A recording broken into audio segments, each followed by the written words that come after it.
What's up, guys? So, wait for Kenneth and Paul to come on here in a second. We're going to be talking about Touchstone tonight. What's up, Kenneth? I'll let you in. What's up, everybody? All right. What's up, man? Hi, Matt. How you doing? Good. Hey, Paul. What's up, Paul? Hey, what's up? What's up, dude? How you What's guys going on? doing? Doing well. Nice. Yeah, so I was telling everybody we're going to talk about Touchstone home video tonight, and just like all the other lives, Paul. If you want to kick it off, man, and just I don't know, just briefly talk about the history of Touchstone, Disney, Miramax, like all that stuff. If Yeah, you want to kick it Uh, off. I don't really have a whole lot to say actually about specifically Touchstone or Hollywood Okay. Pictures home video, but of course it goes back to Disney. And for a long time, Disney was distributing their short, little animated cartoons through a company called Hollywood Film Enterprises, I believe it was called. And they were using them for about, since the 1930s until like the 70s or 80s. Well, possibly the 60s and 70s, where at one point they decided we don't need you guys, we'll just distribute our own home movies, which was sad for Hollywood Film Enterprises because they actually went out of business once they lost that Disney contract. Just wiped off uh, the Mm. map, I guess you could say. And they had been around for like 30 years. But anyway, Disney started to release their movies in little you know, home movies formats, 16 and Super 8, 8 millimeter or whatever. And then eventually they realized they can't ignore this video thing. Now, if you remember, Disney was part of that lawsuit against Sony. They didn't like the VCR, so it was really Sony and it was Disney and MCA or Universal going after Sony because they didn't like the VCR being able to record television and all that, and they saw the possibility for a lot of piracy. But it eventually the writing was on the wall. They could no longer fight the VCR, so they decided, okay, so this is going to happen. They had already signed some licensing deals with Disco Vision, which was MCA, of course, which is funny, and the RCA Selective Vision CED disc. Of course, that wouldn't roll out until '81. So they were really banking on the video disc format because it wasn't a recordable format. But of course, can't fight video cassettes. So in 1980, they decide, well, they're gonna stick their toes into the video cassette realm, and they get into this deal with Photomat, which was a kiosk hut that was across the country, thousands of these little huts, and they felt like they had a bit of control just dealing with one company as opposed to thousands of video stores. So it was a 4-month test in early 1980, and I actually acquired one of those really, really early catalogs from that period. Uh, Nice. this beauty right here. I'm really happy to Oh, own wow. these early catalogs. Actually, it's got the board on the back. Sorry, but it actually says on the Wait, back what year? time on Disney movies or whatever. So it was kind of neat. Later in the year, they launch Disney Home Video, their own line, and some movies were for rental only, some were just for purchase only, and you could tell from the spine. Some have a V, some have an S, some say explicitly on the back in red for sale only. And Hmm. I guess it's like, what was it, 84, 85 that they create. Well, it's 84 when they create Touchstone Pictures. And I think one of the first movies was Splash. And it also ends up being that first video cassette. And it has the same sort of Hmm. packaging as the other Disney tapes of that era. So 84, 85, they're still using encapsulated artwork, clamshells. And what's funny, I totally forgot we were doing this topic today. And I a good chunk of time at work, maybe too much time, trying to figure out when they um, had those proof of purchase tabs on the bottom of the slipcases, and when they Hmm. changed from paper labels to screen printed labels. And I probably spent like over almost an hour maybe on the whole damn thing. But I get really obsessive when I'm trying to date these videos, and that's just a testament to how serious we take our job over at CGC. But anyway, um, I was able to determine that they started to use that POP tab on the bottom of the slipcases with a movie called Blaze, which came out in 1980 on home video, and the first videotape to have a screen printed label or screen printed text on it is Pretty in Pink. But what's interesting about the Pretty in Pink is that the street date has both paper labels and screen printed pink text right on there. And we know that from the date code on the cassette. So I thought that was very interesting that they would have both at the same time. And so, yeah, that's, really what I have about, I think Touchstone Pictures still exists. And I think they did the Pirates of the Caribbean movies or Caribbean movies under that production company. At least one of them, or they distributed them through that. So, yeah, that's all I got. Nice, man. Well, yeah, that was super informative, and I like the catalog you showed there. And um, so I got some tapes here I was going to show, and it ties into what you were saying, Paul, about the whole Disney stuff. So I don't have any of the Touchstone clams like Splash and stuff here. I don't have any of those. They are super cool and super rare. But some of the earlier like slips I have here is like this Ruthless People here. And this one's really cool. So you can see on the bottom of the tape here, on some of the very early ones, there's a DIS stamp. That's when they were still in conjunction with like Disney and stuff. So some of the earlier ones will have it, and then you'll have like, I don't know, like a 3 Men and a Baby here, which is 88. It doesn't have it, but then they started adding like the real hologram stickers because this is the first press three Men and a Baby.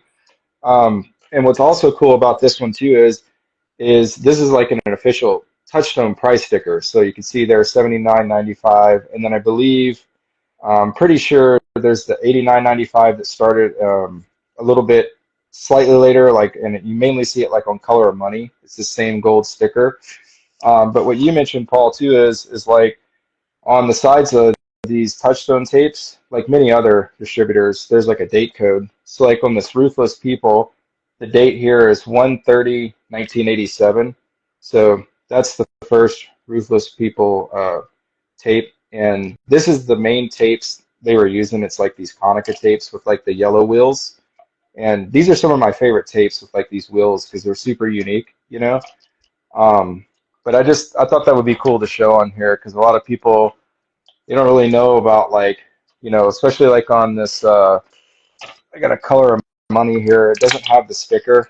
It fell off at some point, but this is it. And this is the like true first because it has the VHS hi-fi stereo there and on the back too. On the later release, it doesn't have that. It's removed. And it And does this one also has, too. So it's definitely yeah, yeah, and it's got the Diz stamp tape, and then it's got same thing. This date on this one's 5/04/87, and it's that same, tape there with the yellow wheels. So, have you guys seen any Color of Monies or like early Touchstone stuff come through CGC or like the clamshells or anything like that? we've had the Color of Money a few times. I think it's one of the Motor City titles that came in. I'm pretty sure. Yeah. We've had Ruthless People. I don't know which. Nice. I don't remember off the top of my head which versions they were, which variants, but yeah, we do. They do trickle in. I don't remember. We have done Splash in a clamshell, maybe at least one time that I can remember. I feel like I do yeah, remember that too. What's that? What's that, Kenneth? There was a Motor City Splash. I know that was That's right. got that I think went through Heritage. Yeah, like some of those. That one's cool because, like Paul said, I think that's the first Touchstone film, and Touchstone, like as we know, was like Disney's kind of not, PG kid movies basically. You had Splash that had like a little bit of like more romantic elements and stuff like that, or Color of Money, or Pretty Woman. Even stuff like, well, even movies that were kind of like kid adjacent though, like the Ernest movies or Dick Tracy, Yeah. Frame Roger Rabbit. So there's like some pretty good, at least from our childhood, I think there's some pretty good classics on Touchstone. Oh yeah, definitely. Honey, Especially like Ernest. Yeah. Yeah, Honey, I Shrunk the Kids. was Disney, I believe. But Yeah. originally in the trade magazines, it was published as a Touchstone home video release. But when it did come out, they actually, I guess, at the end decided to make it a Disney home video release. But it's interesting if you read the old trade magazines. It was a meant to be a Touchstone title. Yeah, that's and the what was the other one, Kenneth? Dick Tracy. I mean, Yeah, yeah, they kind of had like you guys were saying, they kind of had like a mix. But a lot of it, because like if you look at a movie like Ruthless People, I mean, definitely not for right. kids. It's like dropping like the F-bomb constantly throughout this movie. But this Gun is to another movie that, her, what's that? got a gun to her face on the cover. Yeah, they got like the duck mask on. Um, but another thing that's really cool is like when you really start looking at all these tapes, you can see like on this Adventures in Babysitting, because this is the first Adventures in Babysitting, they started adding like the barcodes. They don't have the DIS etch or DIS etch on there anymore. Um, but then if you look at something like the Three Men and a Baby here, like this is one of my favorite movies. I know it's kind of one that people are probably like about, but this is the first Three Men and a Baby tape, but then there's the note they don't have the barcode sticker, but then they started like adding like these hologram stickers, and this one's like 88-ish, this tape, like mid 88, and they started using this tape a lot, which I'm pretty sure this is just a variation of a Konica tape. I've tracked that pretty good. Same these yellow wheels were like super predominant like on Touchstone releases. It's just something they did, and I've also seen them with like the purple, like lavender wheels before too. Mm. So that's super interesting. But one thing I wanted to get you to talk about real quick, Kenneth, too, because we were talking a little bit before about this, is like the tie-in to like Miramax and stuff like that. Maybe some of the later releases like that too. If you can give us like a timeline on that. Yeah, you can. I mean, if you look at those tapes, especially next to Disney, or even more closely to the Touchstone releases, like Paul was mentioning, the POP or proof of purchase tabs that are on the bottom of them. Hmm. See them sealed. A lot of times they've been torn off when they're open, but when they're sealed, they have this extra proof of purchase that kind of tucks underneath and partially covers the tape on the bottom. Um, Touchstone and Miramax and any of the companies that Disney basically distributed will have those kind of as a kind of a highlight or like kind of a marker. Um, and Miramax famously did like a lot of Quentin Tarantino's movies. They did things like The Crow.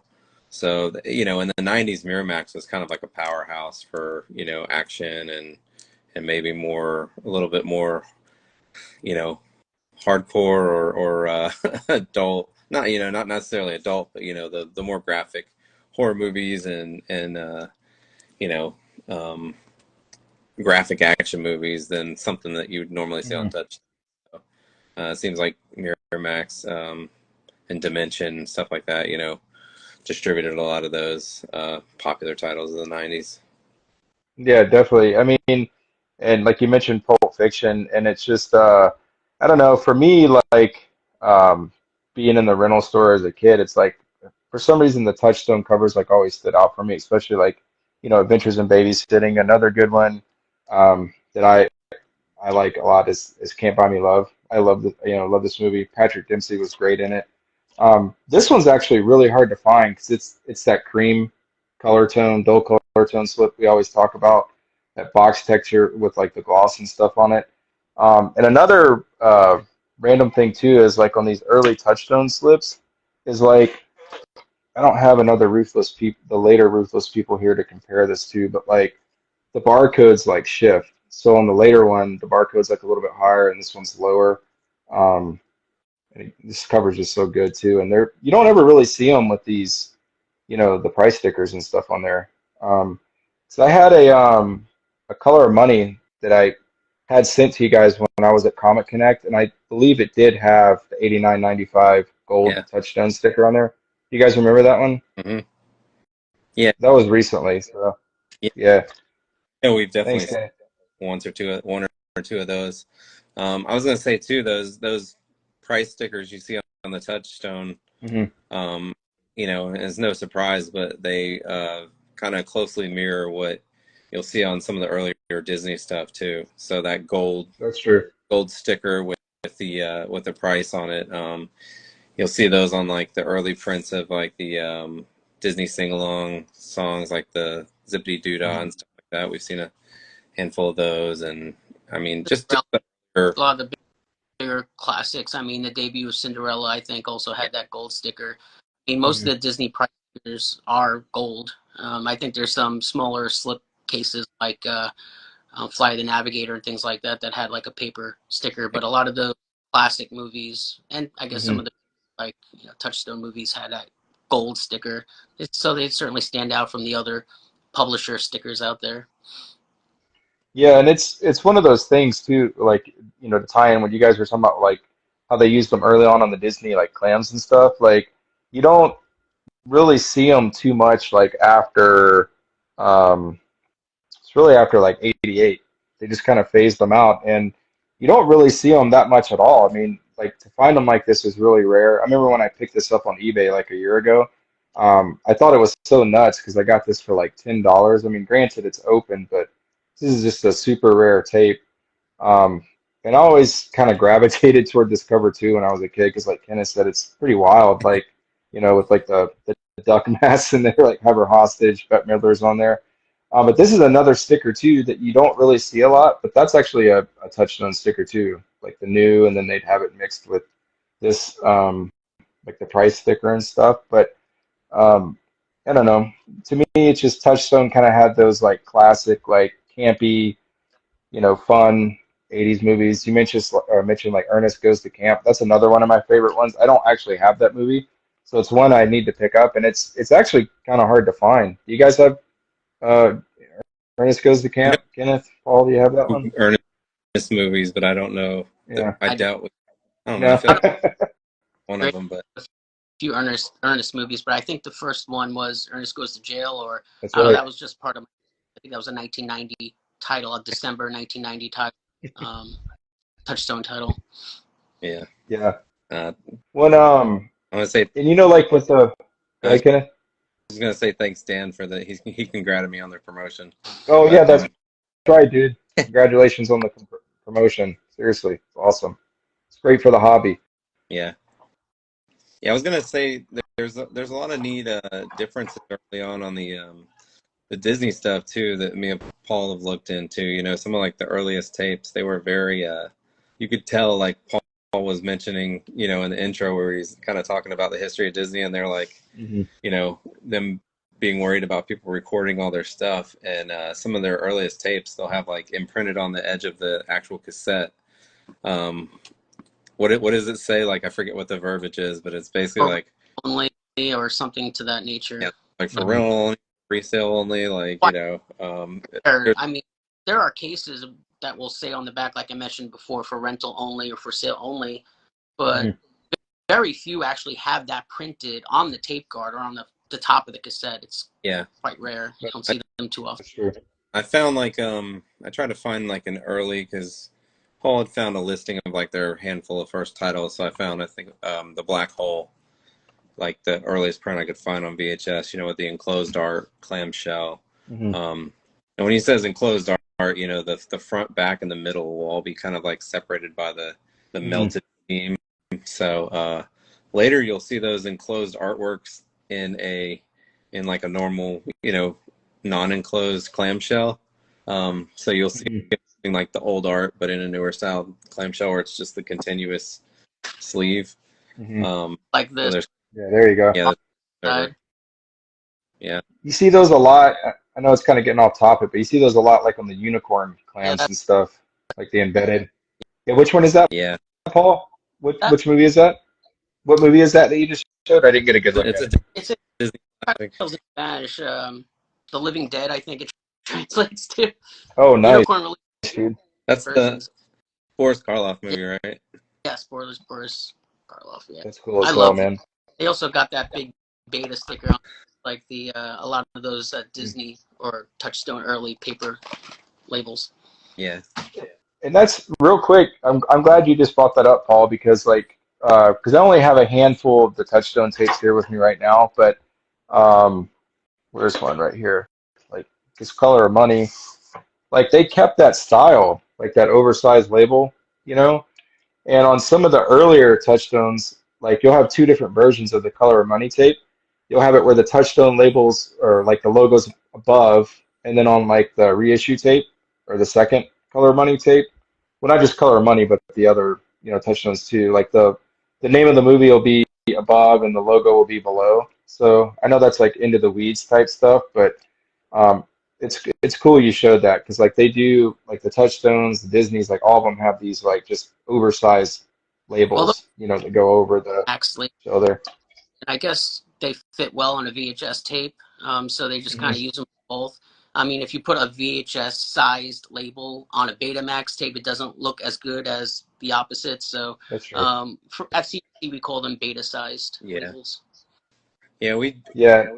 all keep some pretty extensive lists, and we like to do that. So, as a company goes through, and we've talked about this with other publishers, but like, we talked Hmm. about PBS Fox ones, how they change over and over again throughout the year. So, we like to describe each little change differently, so that they all have their own kind of variant of those labels. What was the one we were doing the Yeah. other where it was like it was an MCM or it was an MCA movie, but like the top label was MCA home video and the end label was the MCA Yeah, video cassette. what was that? I don't remember. It was so unusual. It was like a where they had both. I think I sent Matt a Well, picture. even I when can they Oh, was the Halloween? started to use Was it a Halloween? the name, they continued to use the MCA video cassette labels until like the end of that year. It was kind of interesting. So you'll never see Yeah. Psycho 2 in an MCA video cassette box, but if you look at the cassette of Psycho 2, the early ones, they have a MCA video cassette label. It's interesting. Yeah, and it It also is. it was 1984 on an MCA video cassette end label, which is kind of Hmm. odd because you see 84, MCA home video too. So Yeah. Yeah, there's a lot of weird throughout like all the distributors. There's a lot of weird like quirky stuff like that. Because like on NCA2, I think I showed you guys this before, but I have a Weird Science tape, and it's the first Weird Science tape, and the logo on it's a rainbow logo, like the MCA rainbow logo, like on the tape label. Obviously, that wasn't a rainbow release, but it's the only one that I've seen like that, late on, because like Weird Science is like 85, so it's just odd to see that and like why it is they did that. I have no idea, but it's one of the only ones I've seen that's sort of weird, label on. But I got this other tape I wanted to show real quick too, talking about like the different Touchstone labels. So this is a first print stakeout, but you see what I'm saying? Like yeah, it's the Touchstone logo is below, but on the early ones it's like yeah, above. So I don't know. Just like you got like Paul was saying in the beginning, like we love looking at stuff like that. I know you guys definitely do because you're over there at CTC, but this kind of stuff is awesome to me because you get to see these different like nuances and just the different prints, what makes it special and unique and stuff like that.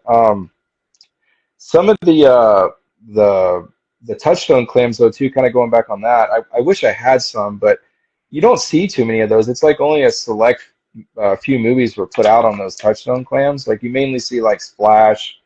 I can't even think of any other ones that come to mind. Do you guys remember any of the other they Touchstone did a later. clams? Well, they did a handful of later ones, but one of the big later ones was Nightmare Before Christmas.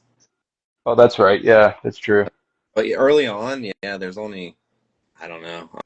I'm not nothing's coming to mind other than Splash. That's the But only one I can. I mean, I know there's more, but yeah, the there's one I can probably think of. something we're forgetting.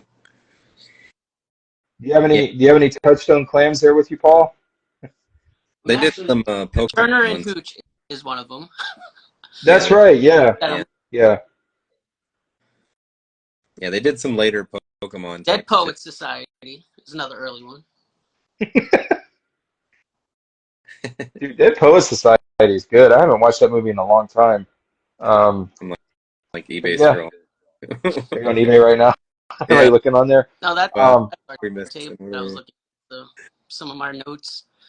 yeah, I Um, just feel like, and that's really why I wanted to do sort of a, I guess it'll be a quick live tonight on this because there's not really a ton to talk about on Touchstone, but I do feel like it's like some of the titles are underappreciated in terms of like people don't realize like how rare and hard to find they are.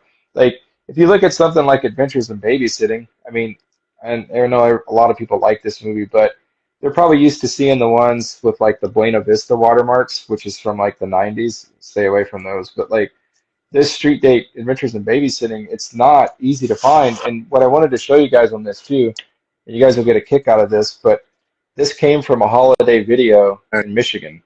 Oh Um, wow. so that's what's really cool about that. So Fraser, That's Michigan, holiday video I have some superstores. flyers from that video store. that's Yeah, where that's nice. That's it right that's there, the holiday video. that's the store that was a lot of the Motor City Yep. stuff came from. Yeah, so that's I remember like way back when you guys went to go look at that collection. Randomly one night I was just going through like my tapes and I pulled out this Adventures in Babysitting and just was looking at the tape and I was like, oh shit, like holiday video of Fraser, Michigan. So that's really cool. And this is the first tape for Adventures in Babysitting. Um, but yeah, it's just, people would think like a title like this isn't like that rare or hard to find, especially like sealed, but it's incredibly difficult to find like a true first release of this sealed or even really nice condition CIB. So I feel like the Touchstone stuff, in my opinion, doesn't get enough love, from people. But it probably comes down to like they probably just don't know how rare it is, or maybe they just overlook it. Um, Those titles with like I said before, Pretty Woman and Honey I Shrunk the Kids. The mhm, paper label versions of those are just so rare, and I'm starting to think that like with the paper label version of Honey I Shrunk the Kids, which is not Touchstone, it's Disney, but they're basically almost the same. Um, yeah. most the two people that were selling the paper label ones were based in Canada, so that brings up an interesting question as to if some of these titles they were still using paper labels up in Canada Mhm, when they were manufacturing them. But yes, also Pretty Woman. That was one. If you look online, like they're mhm, almost all like screen printed text. The yeah, first screen printed one is in pink lettering, pink text. yeah. Uh, a paper label actually does exist, and there's only like one on eBay. So it's really interesting how rare those paper label Mhm. versions of Pretty Woman are. Yeah, You it's think that those are Canadian, like ones that were made at a Canadian like distribution plant or something, and that's why they're so much harder to find. Could be, yeah, yeah. yeah. That's probably it. Because like I don't have any of the screen printed tapes like Paul's talking about, but for people watching, I mean, I guess a good way to describe it is, instead of this paper label, it's just like, literally screen printed on the tape. I know like the first print RoboCop, that's Orion, but Orion did the same sort of thing with the screen printed on the tape. But that's cool you brought that up about the Pretty Woman, Paul, because that I've seen that too. It's like the paper label Pretty Woman's, and it probably has it could be like the Canadian market or something like that because the Canadian market was like weird. Kind of jump into another distributor here, but like something like a Weird Science, right, for MCA. Um, there are two-tone Maxell tapes, but they're all from Canada and they'll all have like the Canadian like Interpol like verbiage labels and stuff like that.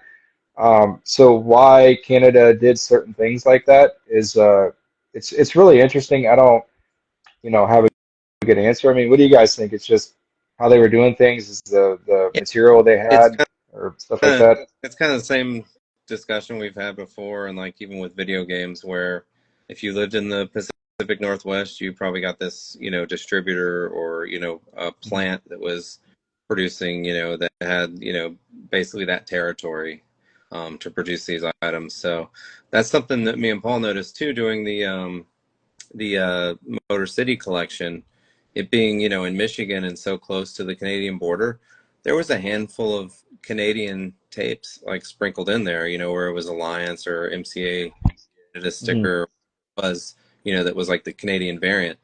And I think it's just kind of normal that, let's say they went to Kmart or wherever the guy was shopping, Target, and it was a store that existed in Canada and the US, and you're so close to the border.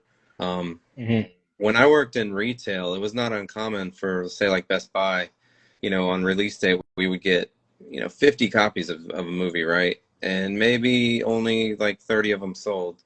And we would, every week, we would get these kind of like reorder, repack um, instructions. And it was like, keep 8 copies and send back, 24, and you'd Hmm. pack them in one of those like plastic totes that like folds up together, but you'd pack it with all kind of stuff, and it was from different distributors. So one tote would be, this many DVDs and this many CDs and this many games or whatever it was, and you would send it, back to corporate, and corporate would kind of like redistribute it. So, Hmm. maybe in one part of the, of your region or whatever, something was selling better, it would just kind of get redistributed throughout, like through different stores. So I don't think it's uncommon for, these tapes that are maybe a Canadian production facility and they made them a little bit different, or, they had a two-tone versus the American had a, a black Yeah. bar.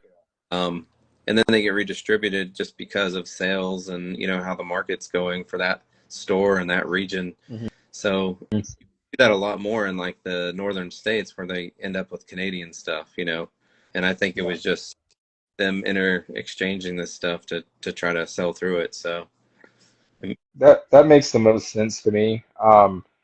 But it gets confusing for people, who are, I guess, like trying to learn VHS, and especially just like looking at like sealed only stuff.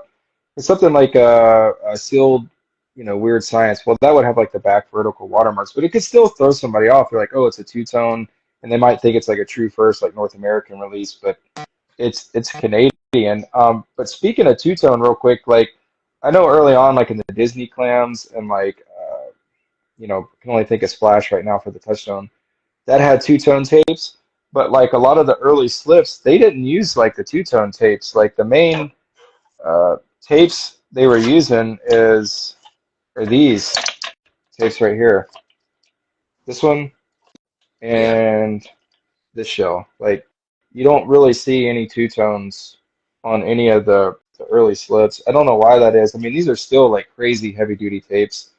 Um, And like I said, I really love these tapes. Like, and all of them have like the made in USA. None of them are like made overseas, like made in Japan, and or like some of them would be blank, but all the Touchstone stuff made in the USA, like every single one of them. Like, so yeah.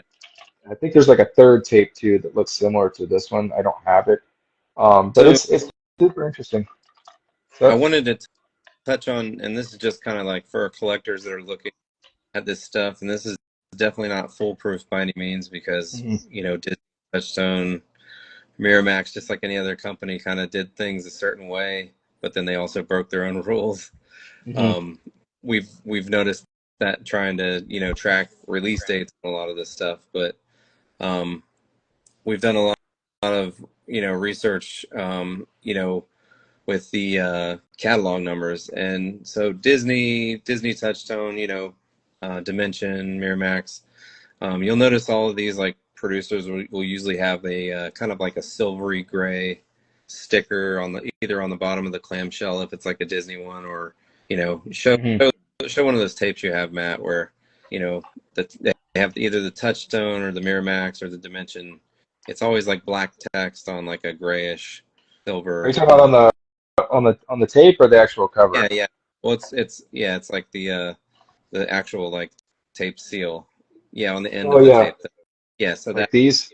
that Yeah. sticker is the easiest way is to kind of notice a like a Disney distributed, you know, arm. Yeah, so it's like the Mhm. security seal sticker that goes from the tape to the to the case. But on top of that, like all of these arms will usually have a spine um number, the actual catalog number, and Mhm. then on the back, like lower right of the box on the case, Mhm. you'll see the same number with a dash and then like a suffix number. And it's not 100% foolproof, but usually what they tended to do was, if the number was like, 1, 2, 3, 4, 5, dash one would be the first print, and then I think what they intended originally was dash two as Mhm. the second print, dash three was the third print, and on and on. What kind of Yeah. happened on though is Disney did these things where it's like, well, the first release is a Disney Classics, and the second release is a Disney Masterpiece Collection, and the third release is the Platinum Edition. And so when they started doing that, that became like a dash one every time. So it just Mhm. got a new dash one. But earlier on, like a lot of those tapes, like I mentioned, like there's certain tapes that we'll see over and over again, like The Crow or something like that. and Yeah, the case looks almost identical, but it's -1, -2, -3. So that helps with like figuring out when they were released because kind of like HBO Video, Disney hates putting the year on the box.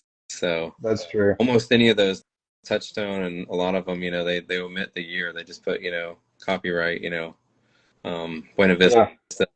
you know, something along those lines. So that can be helpful because a lot of times the spine catalog number is a generic one, Hmm. but the back, right? I don't know if any of the ones you have there, Matt, have that Yeah, that you let's can. see. It's usually in Yeah, print, let's. and it'll have the same spine catalog Yeah, number with a dash. yeah. So a good one. I mean, Ruthless People again, but I keep going back to this one because this is the first because it has this price tag. But so this one on the spine, it says 485V Hmm.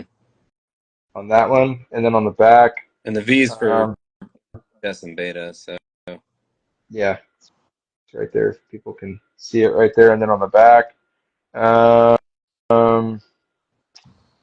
I don't know. Just look at the back there. I it don't know may if or I may see not have the anything. earlier ones. Yeah, but there's definitely There's the usually like the like catalog number and dash stuff. one on the back bottom right, like in parentheses. I know it's hard, Yeah, I'll see it. especially, but It's um, probably on the later stuff too. And Mitch are talking about the Pretty Woman real quick, like Paul was talking about the paper label and the screen printed. That might be a good way. I mean, if you ever wanted to go deep and like try to track, and maybe the paper label one is like a true first release, and you'd have to just look at a bunch to kind of see what you're talking about with like the catalog number, like which one is with like that paper label, if it's not just Canadian or something like that. I mean, that's pretty interesting, yeah, you know? I like know I, what the numbers like the first line of Disney cassettes did not have dashes. Everything else after it does. Hmm. Um, and I think in the 2000s they finally dropped it, but it was just into like the 2010s that they recently, I think, or maybe they're still doing it. I can't remember, but Yeah. yeah, buy it all this time, and like what Kenneth was saying, I mean, you know, you could have variants of items, and they'll just keep having the -1. But he mentioned the Crow, and there are variants of that Crow VHS. Some have the spot gloss. The original has spot gloss. Hmm. Later ones don't. And the ones that don't are like a -3 or something. So yeah, I know um, the first two are spot gloss, and then we got in a third one recently, and I was Hmm. like it doesn't have the gloss. And one of the graders I was talking to in the room was like, "Oh, it's a different printing." I'm like, "Yeah, it's like the exact same box, but if you Hmm. didn't have side by side to compare." And he was like, "Well, how do you know?" I was like, "Well, I had this like when it came out as a kid. I watched it like hundreds of times. It was one of my like favorite movies when I was like a teen." But yeah, it just has that spot gloss. It came with a card inside of like him sitting in the chair like with his hands crossed. This like glossy Yeah. like card from the movie. So, but yeah, like it is helpful on a lot of those movies because you can kind of, and it's nice that they did it kind of later on into the '90s too on a lot of the sub labels, the Miramax and the Dimension and stuff Yeah. like that. Like I said, it's not always foolproof, especially with Disney. Later Disney, it seems like they rename what version of the movie it was every time it was re-released, if it was That's true. re-released on, and they tended to just give it like a new -1 number every time. But the earlier stuff, they seem to some of them go up in like what was like the single the like highest I've seen for a dash number is I think 9 on Dumbo. There are so many yeah Oh variants of wow. Dumbo, like it's crazy. And That's the crazy. highest Yeah. I think was like a -8 or a -9 on a Dumbo. yeah we Hmm. did the Song in the South sing along like the Zippity Doo one I think was up to like 7 or something like that. Yeah, that was a pretty high one too. And that Oh wow. and all those like I thought that there was just two cases on that. I thought there was like the earlier sing along Right. song and then like when they redid it, but there's several dashes just within that first case. So It's yeah, it's kind of super interesting. in the weeds they get. Yeah, and talking about or going back to what you were saying about the Crow, how the very first, dash or whatever has like that spot gloss. I mean, that's pretty telling, right? That very first one still has like that spot gloss going Hmm. on it. And I'm trying to think back. Like I haven't seen a flyer for the Crow. Paul, I don't know if you guys have, but like an ad slick or something. Do you guys remember the price Crow would have been when it came out? Would it have been in that? Because when did Crow come out? Was it 93 or 94? So I it probably would have been. been 95 even, but I think 94. I could I bet it probably. would have been like $90. That's one that the Canadian box is actually better looking because the US Yeah, box a little it's a matte black with the little strip of color. It's kind of like it's like an alleyway basically, and he's at the bottom just walking, and yeah. it just has all these quotes about how great the movie is on the front, and the Canadian one is just like the cover. There's no text, so Yeah, that's true. The Canadian one it is a very cool cover. It's just I don't know when you like you guys said you start going deep into the weeds with this stuff and you start looking at all these micro variants and like again with the Crow having like that spot gloss and stuff. It's really interesting. Um, and some of these like mid '90s movies. That's why I asked about the Crow and the price. Like we'll have to look that one up. But I came across an ad slick for the movie Jacko, which is the '95 release. And it has the street date on there, and it was $92.95, and that's like a mid '95 release, and it's just I don't know, it's crazy to think that like even in the mid '90s they were still selling stuff for close to $100 because you would think by then everything would have been like I remember seeing the yeah, Dentist. I wanted that that's a movie good so one. bad. I was just started collecting movies, and I remember looking on Movies Unlimited. That was like the premier place on the Hmm. internet to buy movies, and then they would have DVD 24.99, VHS 69.99. It was Yeah, crazy, it's and that was crazy. in the 2000s. So it's pretty yeah. incredible. It is. I mean, because even now, like if I was gonna go buy like a Blu-ray or something, I wouldn't even spend like $90 even these days, like on a Blu-ray. So you can't even imagine like mid '90s, or even in the '80s. Like you know, spending 79.95 or whatever. I mean, that was a shit ton of money. That was I mean, that would have been what, like, $100 in the '80s, I man. well oh yeah, definitely I did So I looked that up online crazy. like in the inflation adjuster, and an $80 movie in like I think I looked up like Back to the Future. Hmm. It's like almost $300 like in 1986. So I It's mean paying crazy. dollars like in the mid 80s for a VHS is I think it was like 289 or something like that.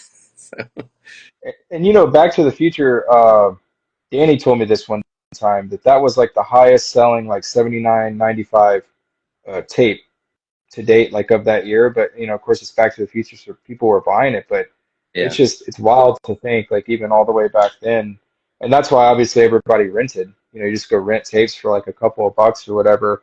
But yeah, I think we'll probably just end it here because I can't really think of anything else to talk about on Touchstone or the Miramax stuff, unless you guys have anything else you want to throw in real quick or I was just mention. gonna say that like, I know for a lot of VHS and a lot of VHS collectors, like, once you get into the 90s, there's a lot of drop off on collectability. Hmm.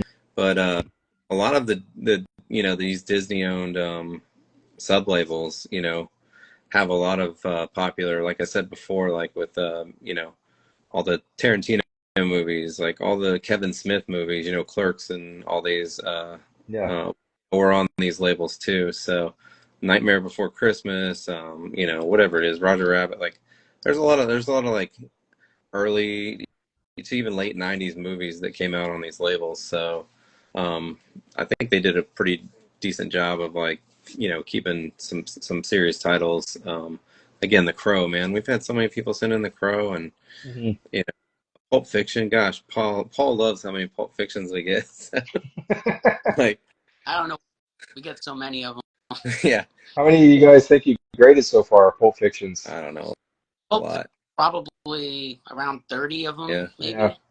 I mean, it's not mid like, mid 90s. popular movie.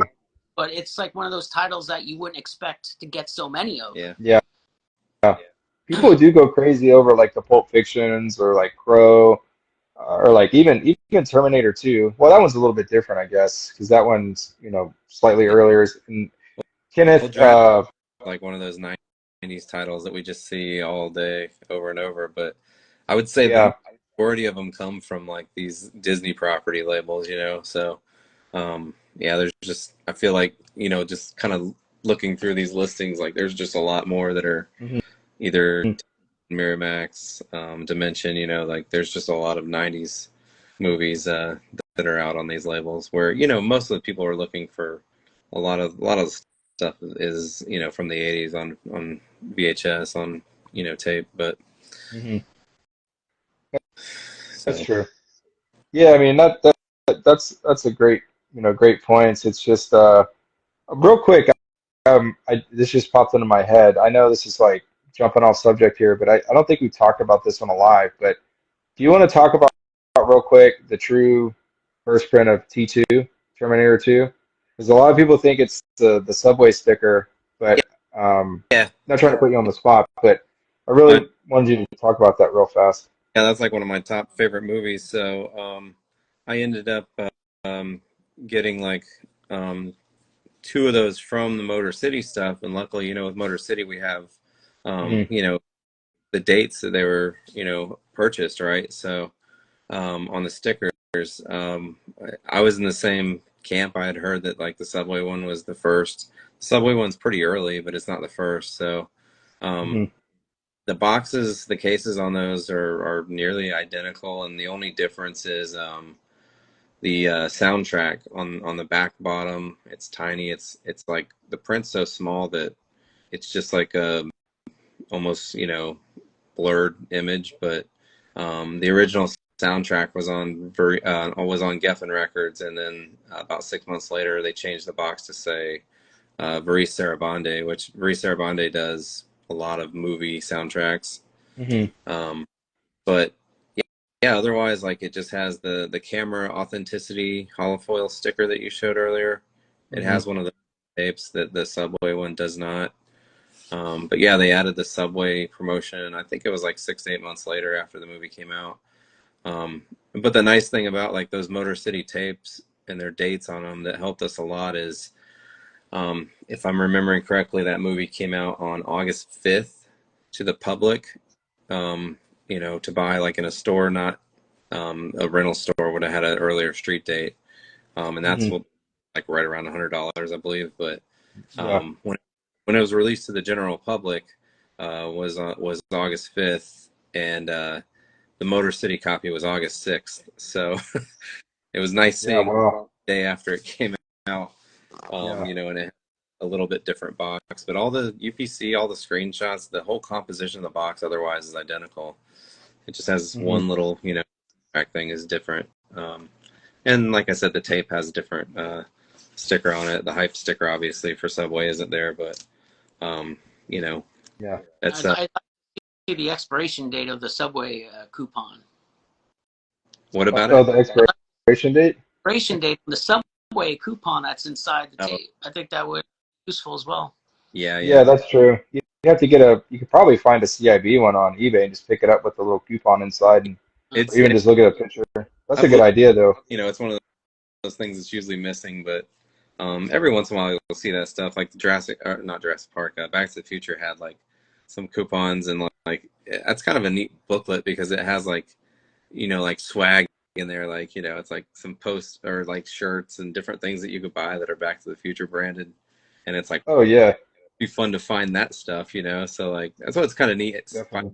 like how you collect these movies complete in box. If you can find these little brochures and stuff, a lot of times there's like, especially in the '80s and early '90s, there's a lot of like branded, sunglasses or like a fanny pack or like some Oh yeah, weird, yeah, merchandise that you could like look for. So yeah, yeah. That's a good idea though on the subway. I'm gonna go on eBay and see if I can find a picture of that coupon and look at the date. But that's good info on the Terminator. yeah, Also, I wanted to tell everybody I put it on my Instagram earlier, but I actually created a YouTube channel called VHS Legacy.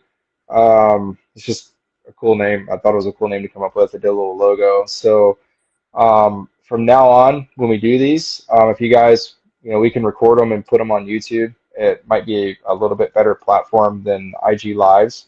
Probably get way more eyes on it. So yeah, next week, if you guys want to do it, we'll probably just do it that way. If you guys want to do one next week, and then That being said, like, what distributor do you guys want to do next week? I think we pretty much covered a ton of them, unless you guys wanted to do it one we've already done and do it again and go more in depth. You What guys got all? any ideas, Paul? Name off what all we've done. Yeah. We've done media. We've done I Uh, love Disney. Paramount. What's that, Paul? Wizard Video. Yeah, we could. You want to do Wizard I have Video? We a bunch can do that one. behind me and some other cool ephemera. I have like ad slicks and stuff I could show. I'm a big collector of Wizards, so Yeah, let's do Yeah. Wizard. That's actually a good idea. We'll do Wizard Video, and we'll get Paul to show all that stuff. All right, cool. Yeah, we'll drop that one on YouTube. We'll figure it out next week. But all right, guys, thanks for coming on as always, and see everybody next week. All right, man. Thanks, guys. have a Yeah. good night, guys. Bye. See Yeah. you.